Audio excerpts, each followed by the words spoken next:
buenos días, Dios los bendiga. Bueno, espero que de verdad hayan puesto mucha atención y que hayan vuelto a escuchar los estudios de estos devocionales o de estas predicaciones, como quieran llamarle, pero que es tan importante de que entendamos lo que el Señor nos está hablando en este tiempo. Es necesario de que nos demos cuenta de que la gran comisión es la gran urgencia que tenemos como pueblo de Dios, y es necesario de que hagamos nuestra labor y que cumplamos la gran comisión que el Señor nos encomendó. El título de hoy es Infiltrando el mundo.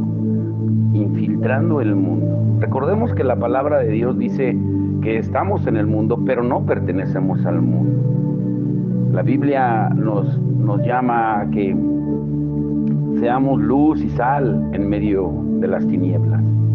Dice la palabra en Romanos 5:20 que donde abunda el pecado, sobreabunda la gracia. Y para ilustrar el principio de infiltrarnos en un sistema mundial que está totalmente bajo el poder del maligno, como dice Primera de Juan 5:19, examinaremos a dos héroes del Antiguo Testamento que nos dan una visión para la iglesia de hoy. Es un gran ejemplo que podemos tomar en cuenta, y uno de ellos es Daniel. Daniel tenía probablemente unos 15 años cuando comenzó su historia, cuando fue llevado cautivo a Babilonia. Fue arrancado de su familia, convertido en eunuco en contra de su voluntad, puesto al servicio del rey. Él y sus amigos Sadrach, Mesach y Abednego fueron elegidos, dice Daniel 1:4, porque eran apuestos y sin ningún defecto físico que tuvieran, y tenían aptitudes para aprender de todo y actuaban con sensatez. Eran jóvenes sabios, aptos para el servicio en el palacio real, a los cuales, dice, Aspenaz debía enseñarles la lengua y la literatura de los babilonios.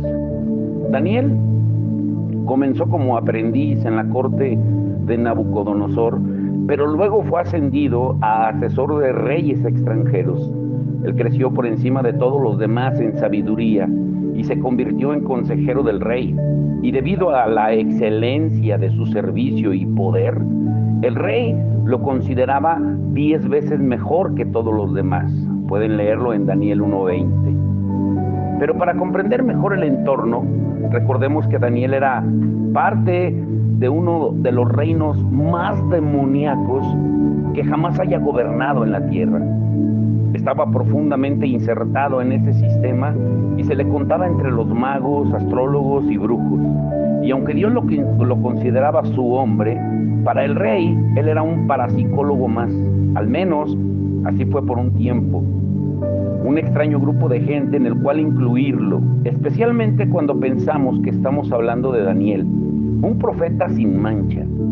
Su negativa a contaminarse es motivante para cuando leemos su historia y marca una nueva medida para generaciones de profetas que lo seguirían. Babilonia era una sociedad compleja con suficientes distracciones como para mantener a cualquier hebreo en constante tensión entre la devoción a Dios y un insano amor por este mundo. Y si agregamos su arraigada idolatría y la presencia demoníaca que esto conllevaba, pues tenemos una combinación mortal que socavaría la fe de cualquier cristiano distraído. Pero Daniel, por el contrario, él tenía una devoción absoluta a Dios y un propósito marcado e inflexible. Buscaba la excelencia en su puesto para hacer una levadura que leudaba, pero para bien. Si buscamos a alguien con motivos para amargarse, pues ahí lo tenemos. Imagínense, arrebatado de su familia, siendo casi un adolescente, forzado a convertirse en eunuco y a trabajar entre los ocultistas, entre los magos, los hechiceros. Pero la grandeza de Dios se ve con frecuencia al otro lado de la injusticia y de la ofensa. Y Daniel superó todos los obstáculos, pero no porque él fuera grande. Él obtuvo la victoria gracias a su devoción a aquel que es verdaderamente grande. Daniel descubrió desde temprano el poder de la santidad, algo que hoy en día se menciona poco y que se ha ido perdiendo cada vez más con los jóvenes. Pero Daniel no estaba dispuesto a comer las elaboradas comidas del rey. La separación para Dios se demuestra en el estilo de vida, no en las relaciones. Daniel no podía controlar lo que lo rodeaba, pero muchas veces, con frecuencia, la iglesia entiende esto al revés, porque muchos hoy en día en la iglesia viven como los del mundo, pero no se relacionan con inconversos para no mancharse según ellos. Muchos cristianos prefieren trabajar en empresas cristianas, asistir a reuniones cristianas y aislarse de las mismas personas que debemos alcanzar en nombre de Dios. Este es el resultado lógico de una teología de supervivencia. Pero el reino es el ámbito del Espíritu de Dios que demuestra el señorío de Jesús, y la vida que es levadura en un mundo oscuro es aquella que tiene el poder del Espíritu Santo. El máximo desafío que se le presentó a Daniel fue cuando a los sabios del rey, el mismo rey les pidió que no solo interpretaran un sueño que había tenido, sino también le dijeran que había soñado. Ellos no pudieron hacerlo, por lo que el rey ordenó que todos los sabios fueran muertos. Así que Daniel y sus amigos fueron buscados para matarlos. Daniel pidió una audiencia con el rey. Él creía que Dios iba a darle la posibilidad de llevar al rey una palabra de Dios. Y cuando estuvo ante él, Daniel le dijo cuál era el sueño y cuál su interpretación. Pero antes le enseñó una virtud del reino llamada humildad. En Daniel 2:30 dice: por lo que a mí toca, este misterio me ha sido revelado, no porque yo sea más sabio que el resto de la humanidad, sino para que su majestad llegue a conocer su interpretación y entienda lo que pasaba por su mente. En otras palabras, lo que le está diciendo es: no es porque yo sea grande o superdotado, sino porque Dios quiere que vivamos y quiere que usted reciba este mensaje. Después, interpreta el sueño como siervo del rey, como lo que era. Gran parte de la teología del reino en la actualidad está concentrada en el gobierno, en el sentido de que los creyentes lleguen a ser cabeza de grandes empresas y gobiernos, y en cierta medida, pues esto es cierto, pero nuestro punto fuerte ha sido y siempre será el servicio. Sirviendo es como somos ascendidos a puestos de gobierno. Debemos recordar que lo que nos llevó ahí nos mantendrá ahí. En el reino, el más grande es el siervo de todos. Usa toda la posición que tengas para servir. Los 4 hebreos fueron ascendidos, Daniel y sus 3 amigos, como resultado del don profético de Daniel. Y tomemos en cuenta que no se menciona que Daniel haya practicado ese don antes de lo que él pasó, de la crisis que tuvo que enfrentar. Ahora, el hecho de que nos infiltremos en el sistema del mundo generalmente implica que estemos dispuestos a llevar los dones espirituales a nuestro mundo. Esos dones funcionan mejor en el mundo que en el contexto de las reuniones de iglesia. Cuando practicamos los dones solo en la iglesia, pierden su agudeza, pero cuando invadimos el sistema mundano con su dominio, nos mantenemos activos, nos mantenemos conectados y la gente se salva. Es lo que estamos tratando de hacer ahora, alcanzando a los presos en las prisiones, en los hospitales, no solo en la iglesia. Ahora, el resto de los sabios, de los magos, de los astrólogos, salvaron sus vidas gracias a Daniel. La presencia del Rey salva las vidas de personas que no se lo han ganado por obediencia personal. Tal es el poder de la justicia que protege a quienes están a su alrededor. No hay ascenso sin dificultades. Justo cuando pensamos que estamos colocados en un puesto de influencia, sucede algo que nos va a conmocionar por completo. Nabucodonosor se hizo una imagen de oro de unos 30 metros de alto y todos en su reino debían adorar esa imagen, pero los hebreos no estaban dispuestos a hacerlo. Hay una distinción, escuchen muy bien esto, entre sumisión y obediencia. Algunas veces debemos ir en contra de las órdenes de nuestros patrones o líderes o gobernantes, pero aún entonces debemos hacerlo con un corazón sumiso. En el capítulo 4 encontramos una nueva lección acerca de la función de Daniel como levadura, como un infiltrado en el sistema del mundo. Daniel recibió la interpretación de otro sueño y esta vez el sueño trataba sobre el juicio de Dios contra el mismo rey Nabucodonosor. Recordemos que él era el rey de ese reino, pero estaba movido por demonios, un rey que exigía idolatría. Un hombre que no fuese tan íntegro como Daniel se hubiera gozado en el juicio de Dios, pero Daniel no. Su reacción ante su amo fue: ojalá que el sueño y su significado tengan que ver con los enemigos de su majestad, en Daniel 4:19. Eso se llama lealtad. Su devoción no dependía del carácter del rey, estaba basada en el carácter de aquel que le había asignado ese puesto de servicio. Si nosotros los cristianos entendiéramos eso hoy en día, cuánta gloria no le daríamos a Dios.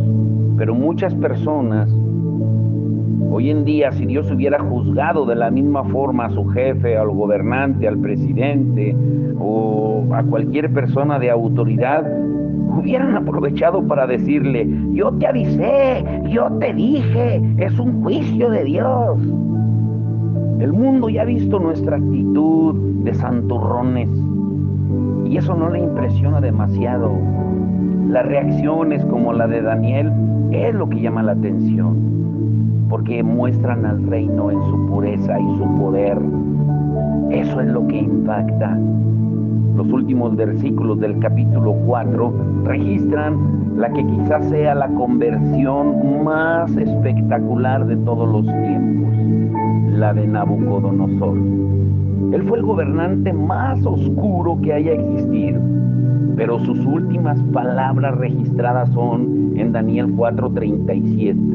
Por eso yo, Nabucodonosor, alabo, exalto y glorifico al Rey del cielo, porque siempre procede con rectitud y justicia y es capaz de humillar a los soberbios. Nabucodonosor se salvó del infierno gracias al poder del reino de Dios que invadió el sistema y que estableció la justicia, demostró el poder a través de Daniel y así hubo salvación. Para que el avivamiento mundial alcance su potencial dominante en todo el mundo, debemos sacarlo de las cuatro paredes de la iglesia y llevarlo a donde está la gente. Hoy me gocé porque una hermana me ponía de que estaban haciendo flyers para ahora que vayamos al hospital y también cuando vayamos a la prisión, a la gente que está afuera esperando a entrar o a los que van saliendo, darles folletos. Tenemos que hacer labor del evangelio en todo momento. Daniel, en silencio y con poder y con determinación, invadió por medio de su devoción a Dios el lugar donde estaba.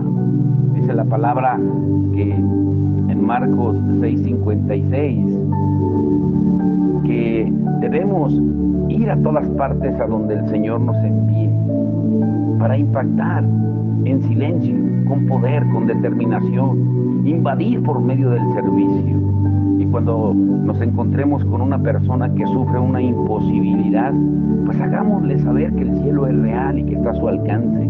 Y como dice Mateo 10:13, que la paz descienda sobre ella. Dios había hablado también a otro personaje de la Biblia, como fue José, sobre el propósito que tenía para su vida a través de sueños. Cuando José, que es conocido como José el soñador, comentó sus sueños con su familia, se metió en graves problemas, porque sus hermanos estaban celosos de él porque era el favorito de su padre. Y después lo capturaron y lo vendieron como esclavo. Y Dios lo prosperaba donde quiera que iba, porque él era un hombre de promesa.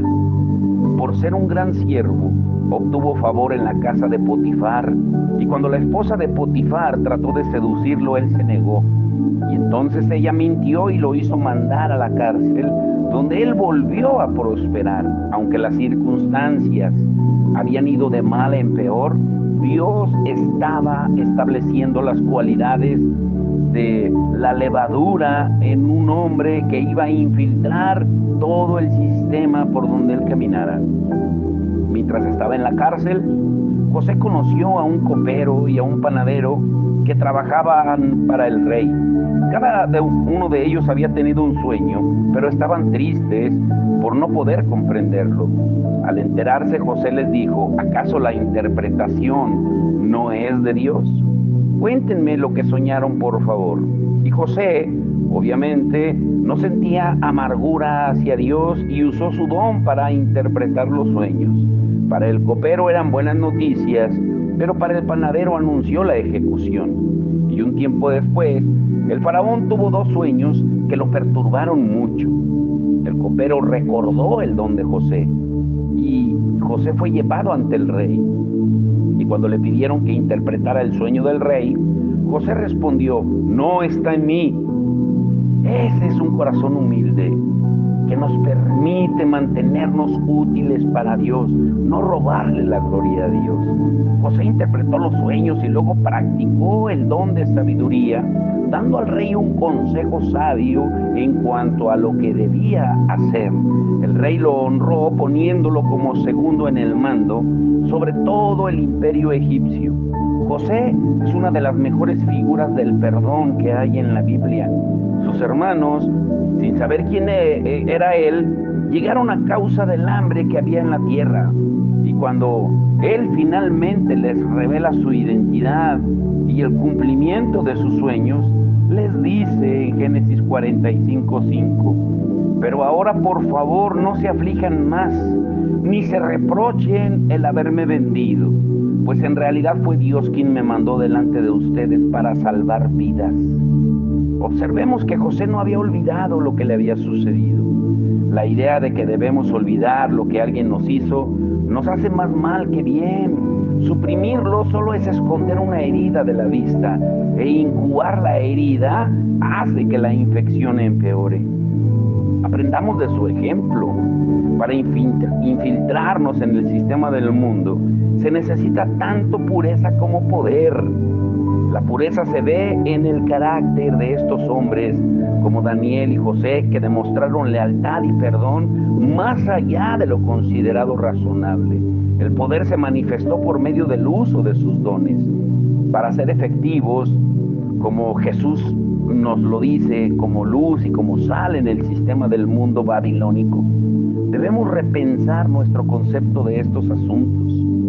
Los hijos de Dios debemos desear de todo corazón que otros tengan éxito. Cualquiera puede desearle bien a alguien cuando se ajusta a sus creencias y sus disciplinas, pero la capacidad de expresar lealtad y perdón a alguien antes de que sea salvo, bien puede ser la clave para tocar el corazón de esa persona.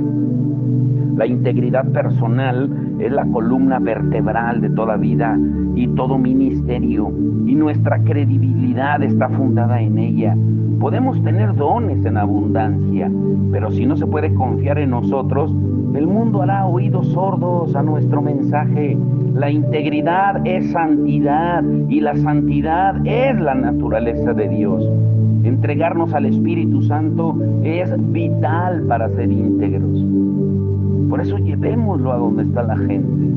En Marcos 6:56 dice: y donde quiera que iba, en pueblos, ciudades o caseríos colocaban a los enfermos en las plazas, les suplicaban que les permitiera tocar siquiera el borde de su manto, y quienes lo tocaban quedaban sanos.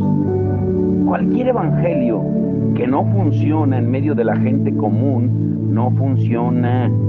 Jesús invadió todos los ámbitos de la sociedad. Él iba a donde había gente reunida. Las personas eran su meta y Él se convirtió en la meta de ellos. Y quiero preguntarte, ¿a dónde te lleva a ti la vida? ¿A dónde te lleva a ti la vida o a dónde te está llevando a ti la vida? Tienes una gran comisión que cumplir, pero necesitas ir con la unción y ver cómo las imposibilidades se rinden ante el nombre de Jesús.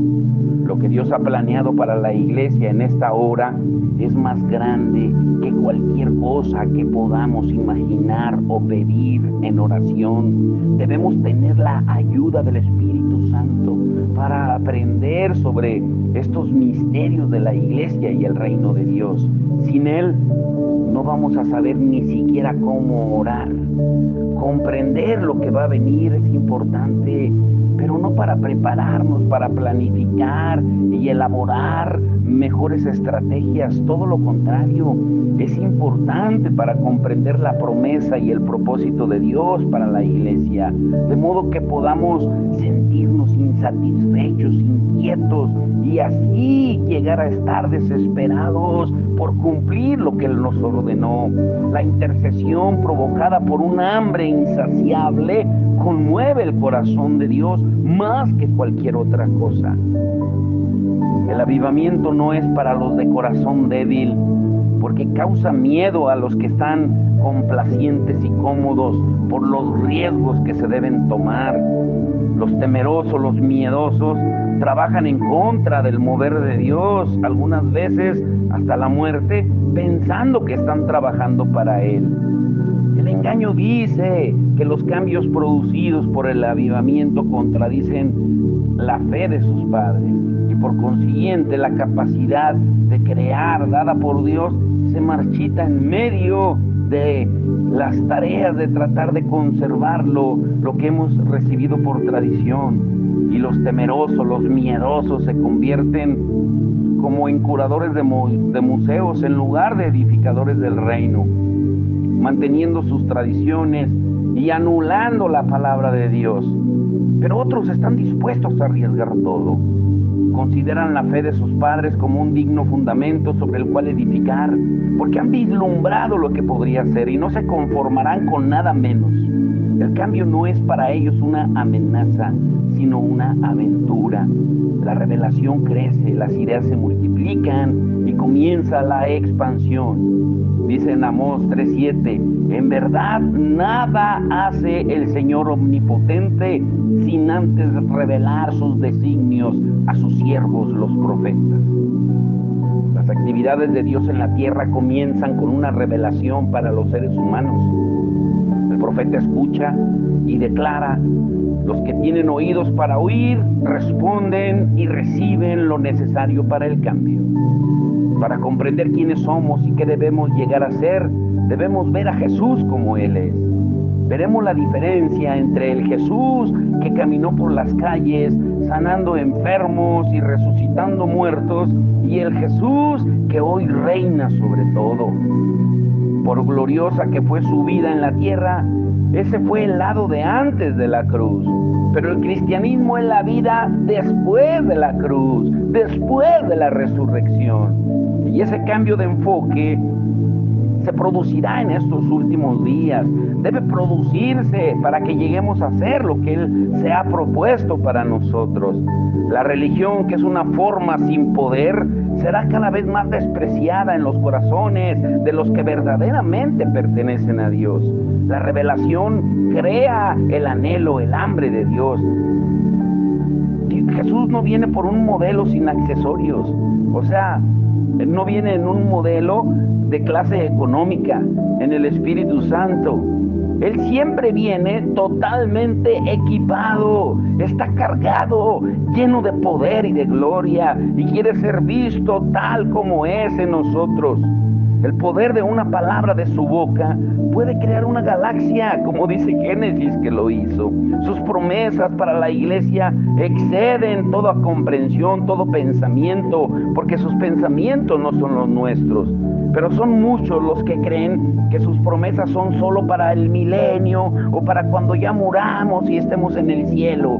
Y ellos afirman que hacer énfasis en el plano de Dios para ahora, en lugar de para la eternidad, es desmerecer el hecho de que Jesús fue a preparar un lugar para nosotros. La tendencia a considerar débil a la iglesia ha cegado nuestros ojos a las verdades que la palabra de Dios dice sobre nosotros. Y ese problema surge o viene de nuestra incredulidad, no de nuestro anhelo del cielo. Jesús nos enseñó a vivir anunciando que el reino de Dios se ha acercado. Es una realidad presente que tiene que afectar nuestro ahora. No entendemos bien quiénes somos porque tenemos muy poca revelación de quién es Él. Sabemos mucho sobre su vida en la tierra. Los evangelios están llenos de información sobre quién era Jesús, cómo vivía y qué hacía, pero ese no es el ejemplo de aquellos que deben llegar a ser la iglesia, lo que es hoy, glorificado, sentado a la diestra del Padre. Ese es el modelo de aquello en lo que nos convertiremos. Reflexionemos sobre la frase con la que este estudio lo comenzamos. Lo que Dios ha planeado para la iglesia en esta hora es más grande que cualquier cosa que podamos imaginar o pedir en oración. Esas frases hacen que algunos teman que la iglesia pierda el equilibrio. Muchos dicen que tenemos que tener cuidado de no poner tanto énfasis en lo que debemos llegar a hacer ahora. ¿Por qué? Porque en su mayor parte la causa de ese miedo es el temor a la decepción. Ese temor ha justificado, ha alimentado la incredulidad. Yo te pregunto, ¿qué es lo peor que podría pasar si buscamos algo que está reservado para la eternidad? Pues Dios podría decirnos no.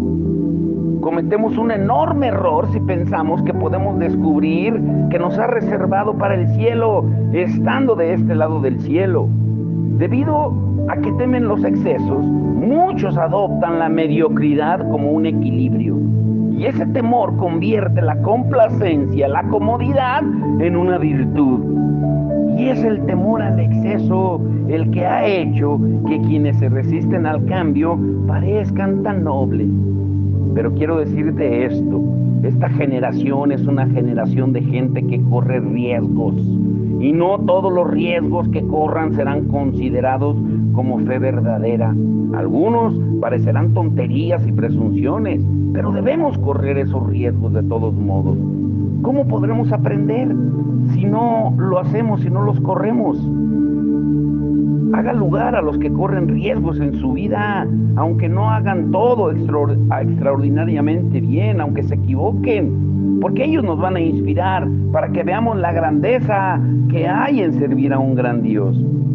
Los pescadores de la zona dicen, si no te engancha el aparejo en el fondo del río alguna vez, es que no estás pescando suficientemente profundo. O sea, no es mi deseo honrar la presunción o el error, pero sí aplaudo la pasión y el esfuerzo. Nuestra obsesión por la perfección es la causa de algunas de nuestras más grandes fallas.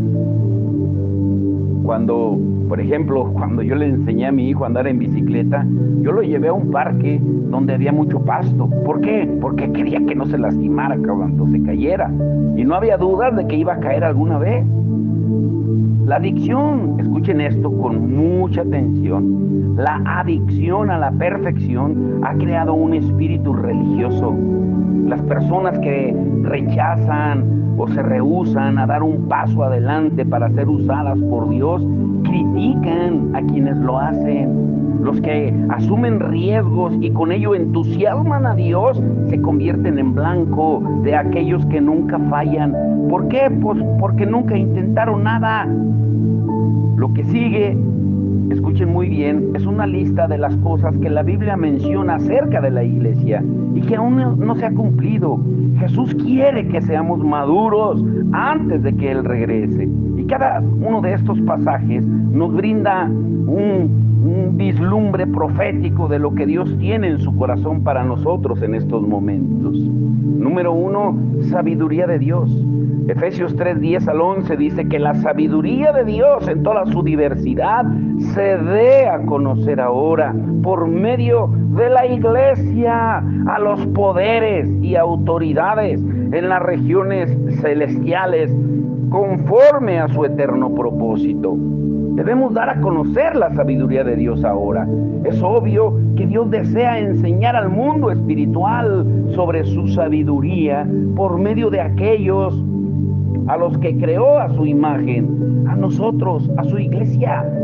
Salomón fue el hombre más sabio que jamás haya vivido, con excepción de Jesús, quien es la sabiduría personificada. Y dice la palabra que la reina de Saba fue a conocer la sabiduría de Salomón. La reina de Saba se quedó atónita ante la sabiduría de Salomón y al ver el palacio que él había construido, los manjares en su mesa, los asientos que ocupaban sus funcionarios, el servicio y la copa de sus criados y coperos y los holocaustos que ofrecía en el templo del Señor, eso está en 2 de Crónicas 9:4, la reina reconoció que la sabiduría del rey era mucho mayor que la que ella jamás hubiera imaginado. La profundidad de su sabiduría se identificaba con estos 3 atributos: excelencia, creatividad e integridad. Cuando la reina vio esto en acción, quedó boquiabierta. La sabiduría de Dios volverá a verse en su pueblo. La iglesia, que actualmente es despreciada o en el mejor de los casos ignorada, será nuevamente reverenciada y admirada. La iglesia será nuevamente alabanza en la tierra, como dice Jeremías 35:9. Pero examinemos los 3 elementos que caracterizaban la sabiduría de Salomón. La excelencia. Número 1. Es la pauta elevada para lo que hacemos a causa de quienes somos. Dios es extravagante, pero no derrochador. Un corazón excelente para Dios puede parecer derrochador a los de afuera. Por ejemplo, en Mateo 26:8 encontramos que María, derramando un perfume costoso sobre Jesús que costaba el sueldo de un año, y lo derramó, los discípulos pensaron que habría sido mejor utilizado si lo hubieran vendido para darle el dinero a los pobres. En 2 de Samuel 6:14 al 16 y 6:23, el rey David se humilló ante el pueblo, quitándose sus vestiduras reales y danzando entusiasmadamente ante Dios. Y su esposa Mical lo despreció por eso, y como consecuencia Mical jamás tuvo hijos hasta el día de su muerte, ya fuera por esterilidad o por falta de intimidad entre ella y su esposo David, pero fue una pérdida trágica causada por la soberbia. En ambas situaciones, los de afuera consideraron que las extravagantes acciones de estos adoradores, como la mujer que derramó el perfume y como David, eran un derroche. Dios es bueno. La excelencia se logra cuando vemos las cosas según su perspectiva. Cuando buscamos esta virtud, hacemos todo para la gloria de Dios, con todas nuestras fuerzas. Un corazón que anhela la excelencia no tiene lugar para el espíritu de pobreza que afecta a tantas de las cosas que hacemos. Número 2, la creatividad. No solo se ve la creatividad en la plena restauración de las artes, sino que es también la naturaleza del pueblo de Dios que lo lleva a encontrar nuevas y mejores formas de hacer las cosas. Es una vergüenza que la iglesia caiga en la rutina de lo predecible y llame a eso tradición. Debemos revelar quién es nuestro Padre por medio de la expresión creativa, pero la iglesia es culpable de evitar la creatividad porque requiere cambio.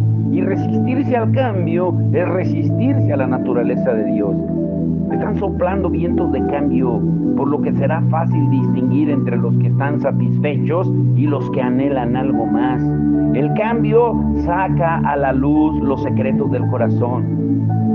Esa unción también va a producir nuevos inventos, innovaciones en la medicina, en la ciencia, en la música, ideas nuevas para los negocios, la educación, nuevos sonidos musicales vendrán de la iglesia, así como otras formas de arte. La lista es interminable, el cielo es el límite. Por eso levántate y cree. Y número 2, la integridad. La integridad es la expresión del carácter de Dios visto en nosotros, y ese carácter es su santidad. La santidad es la esencia de su naturaleza. No es algo que Él haga o no haga, es quien es Él.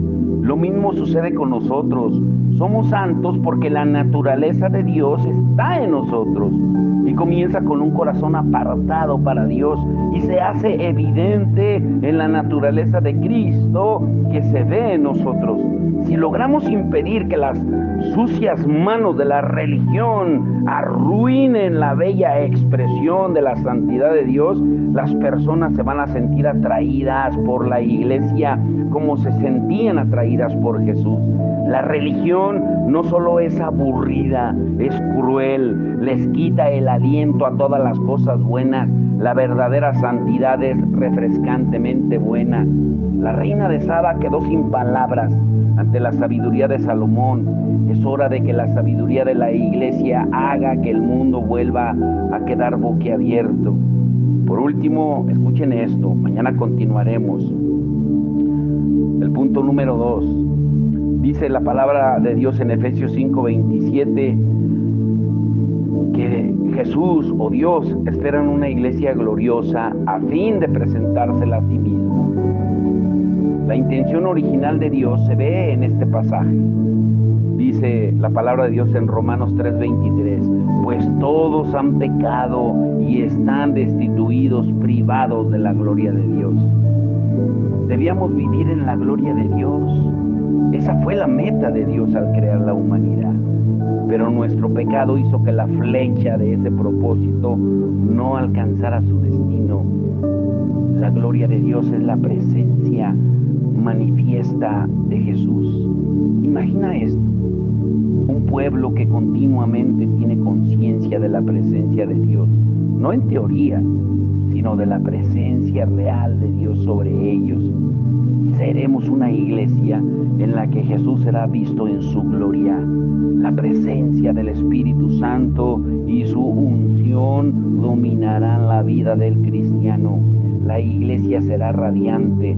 Dice Ageo 2:9 que la gloria, el esplendor de esa segunda gloria, de esa segunda casa, será mayor que el de la primera. El Señor espera una esposa sin mancha y sin arruga. También dice Efesios 5:27, una iglesia radiante, sin mancha, ni arruga, ni ninguna otra imperfección, sino santa e intachable. Imagina a una bella joven preparándose para su boda. Se ha cuidado, alimentándose bien y ejercitándose adecuadamente. Su mente está clara, se siente segura y libre emocionalmente. Y al mirarla jamás pensaríamos que ha hecho algo malo. La culpa y la vergüenza no opacan su rostro. Ella comprende y lo que se ve en ella es la gracia. Según Apocalipsis 19:7, ella se ha preparado. El romance es lo que logra eso en nosotros. Es una perversión esperar que el novio vista a la novia para la boda. La iglesia es la que debe prepararse. Las herramientas están listas para hacerlo. Lo único que la iglesia debe hacer es usarlas. La imagen de la esposa de Cristo, cuando vemos, es grande. no dudamos de su capacidad de lograrlo. Pablo declaró a la iglesia de Corinto que no deseaba volver a verlos hasta que hubiera obedecido por completo. Eso es lo que Dios tiene en su corazón para la iglesia.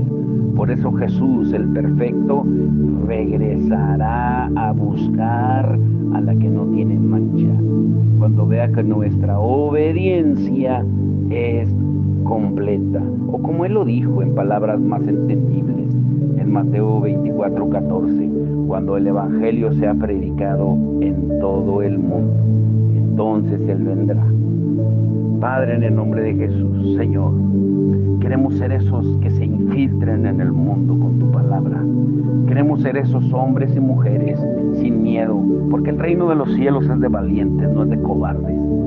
Queremos ser hombres y mujeres valientes, obedientes, jóvenes dispuestos, atrevidos, aún niños, Señor, que estén dispuestos a acercarse a ti, así como tú mismo dijiste, dejen que los niños se acerquen a mí. Es tiempo, Señor, de salir a los campos que están blancos, ahora que es tiempo de lluvias aquí en México y que hacen falta más lluvias, pero aún así podemos ver diferentes tipos de cosecha, de trigo, de sorgo, pero cada una en diferente etapa de maduración. Algunas milpas ya con elote, otras apenas espigando, otras apenas creciendo, las de temporal. Y eso nos habla, Señor, de lo mismo que está el mundo. El mundo está preparado para que vayamos y tal vez tengamos que ir, como en algunas de las parcelas que vemos ahorita, a quitar hierbas, a limpiarlas, a sanarlas, a liberarlas, para que tu poder y tu espíritu, la lluvia de tu espíritu, lleguen ahí y las haga fructificar. Pero es tiempo de salir de las cuatro paredes. Pero no lo vamos a poder hacer solos, Señor. Necesitamos la unción, el poder de tu espíritu. Señor, hoy, Señor, reconocemos, Señor, que hemos sido cobardes, temerosos, porque nos hemos sentido cómodos, nos hemos acostumbrado a la comodidad, a los lujos, a amar más lo del mundo y las cosas del mundo que a ti. Pero es un tiempo de cambio.